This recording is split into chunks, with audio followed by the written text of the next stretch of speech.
Chapter 14. In Iconium, they entered together into the synagogue of the Jews, and so spoke that a great multitude, both of Jews and of Greeks, believed.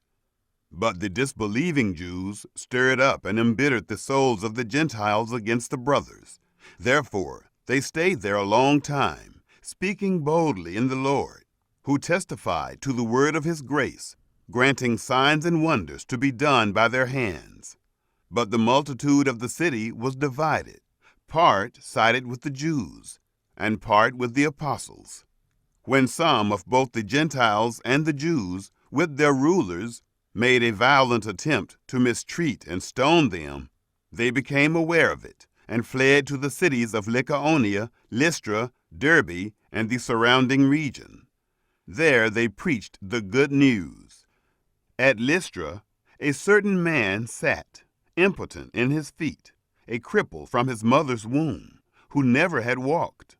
He was listening to Paul speaking, who, fastening eyes on him, and seeing that he had faith to be made whole, said with a loud voice, "Stand upright on your feet." He leaped up and walked. When the multitude saw what Paul had done, they lifted up their voice, saying in the language of Lycaonia, "The gods have come down to us in the likeness of men." They called Barnabas Jupiter, and Paul Mercury, because he was the chief speaker. The priest of Jupiter, whose temple was in front of their city, brought oxen and garlands to the gates, and would have made a sacrifice along with the multitudes. But when the apostles, Barnabas and Paul, heard of it, they tore their clothes and sprang into the multitude, crying out, "Men, why are you doing these things? We also are men of like passions with you, and bring you good news, that you should turn from these vain things to the living God, who made the sky, the earth, the sea, and all that is in them, who in the generations gone by allowed all the nations to walk in their own ways. Yet he didn't leave himself without witness, in that he did good and gave you rains from the sky and fruitful seasons, filling our hearts with food and gladness."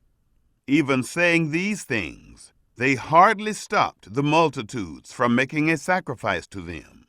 But some Jews from Antioch and Iconium came there, and having persuaded the multitudes, they stoned Paul and dragged him out of the city, supposing that he was dead. But as the disciples stood around him, he rose up and entered into the city.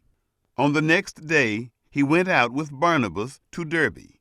When they had preached the good news to that city and had made many disciples, they returned to Lystra, Iconium, and Antioch, strengthening the souls of the disciples, exhorting them to continue in the faith, and that through many afflictions we must enter into God's kingdom.